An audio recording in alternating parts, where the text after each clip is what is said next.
I'm going to show you the best way to play arpeggios on the guitar. Everything starts from this shape. It sounds and looks like this. That's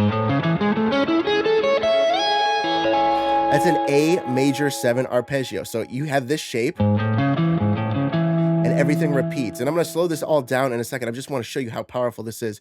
All you have to do is take one note, this note, and you have an A dominant 7, right? So then you can play the same shape up the neck. And then you have this A dominant 7, right? You could just take the third note, and now you have A minor 7. So that you can do that all the way up the scale, up the neck. Okay, so then we have an A minor 7. All you have to do is flat this final note, and you have this A half diminished.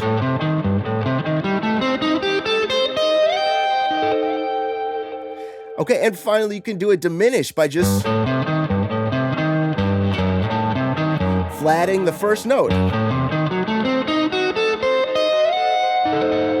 So check this out, okay? Every time one note is changed and we get a new arpeggio, but the secret and the real aha moment for you should be like, okay, once I have this A major 7 or this major 7 shape under my fingers, under your fingers, you're gonna be able to play major 7s, minor 7s, dominant 7s, diminished 7s, and minor 7 flat 5 or half diminished. Okay, so let's go over this first shape. I'm going to play it nice and slow for you, and then we can, you know, if you have any questions, just leave them in the comment. But basically, you're playing A major 7, okay, and you're going to start on the 4th fret, low E string, okay, 4, 5, next string, 4, 5, 7, next string, 6, 7, next string, 6, 9, next string, 9, 10, next string, 9, 12, and then we go all the way up here to the 16th fret. So let's play it nice and slow together. This is a major 7 arpeggio.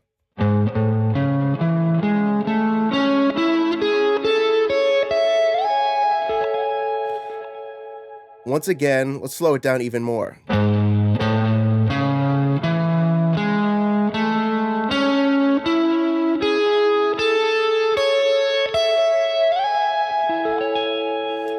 All right, so to do a dominant 7, all you have to do is flat that first note. So this first note, instead of the 4th fret, is now the 3rd fret, okay? So if you just do that all across the strings, you get this sound. This is A dominant 7, right? Nice and slow.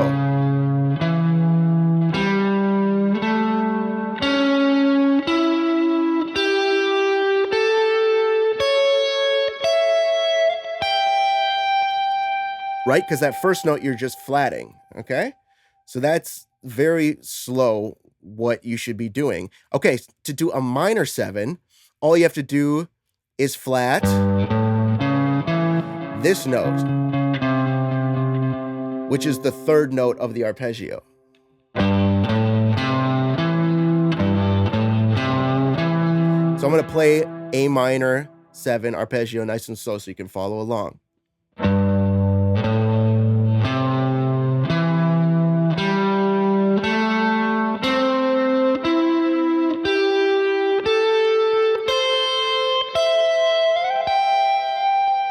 We got 3 octave arpeggios, only using really one shape, and you're just changing one note at a time. I think this is groundbreaking. And then in order to do a minor 7 flat 5, this sound, all you have to do is flat the 4th note of this arpeggio. So if we have a minor 7, all you have to do is flat this note to this note. Okay, so it sounds like this.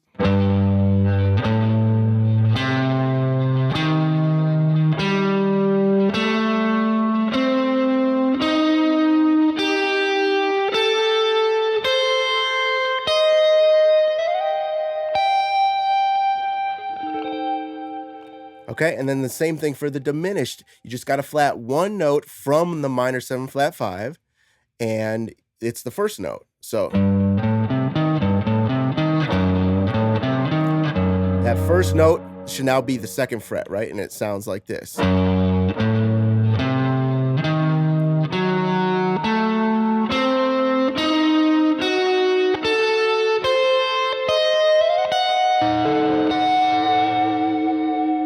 Okay, so from one shape, this A major 7, you can actually play A major 7. You change one note, you play A dominant 7. You change one note, you play A minor 7. You change one note, you play A half diminished or minor 7 flat 5. And then you change one note from there and you play a diminished arpeggio. This, honestly, it saves so much CPU space in your brain because you really are just remembering one way of doing it and you just change one note at a time, right? You don't have to remember all these crazy shapes. Like it takes up too much brain space, you know? So I hope this helps someone out there. Thank you so much for tuning in. I will see you next week.